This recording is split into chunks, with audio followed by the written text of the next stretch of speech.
իրեն մեղադրում են, ասում են դուք ռազմական հեղաշրջման, այսինքն իշխանությունը զավթելու կոչերով եք հանդես եկել։ Սրբազանը ասում է, ես այդպիսի կոչեր չեմ արել, ինչ էլ ասել է դա քննադատություն է, դա հիմա դրա մասին մեր գործընկերները ավելի մանրամասն կասեն, եւ զուգահեռ process է գնում, որով ասում են ինքը վարչապետի տեխնացուն է մեր։ Հիմա պատկերացրեք պաշտպանական կողմից տեսակետից։ Կարծես ուզում են դիտավորել կապակցեն,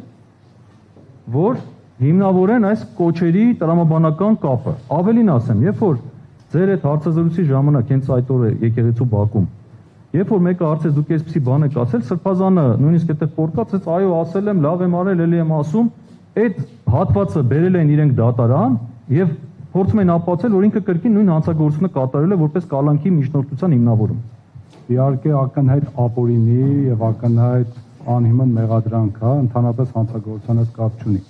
Ընդ որում սա մեր դիրքորոշումը մենակ չի, սա դատախազության դիրքորոշումն է եղել, քննչական մարմնի դիրքորոշումն է եղել, միջև այն պահը,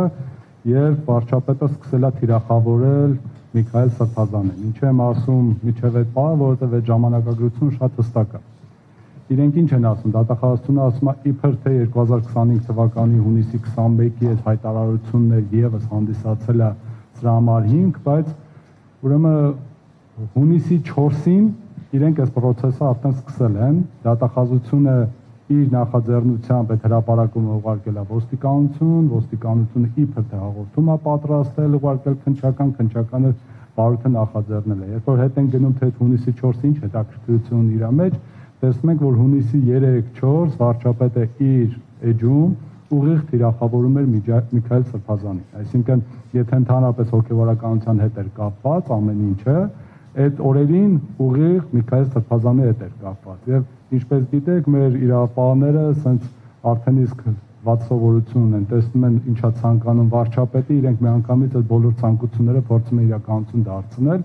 եւ հենց այդ ամսի 4-ի հետ կապված այդ հրապարակումներից հետո միանգամից իրենք կարծեք թե տեսնում են մի տարի առաջ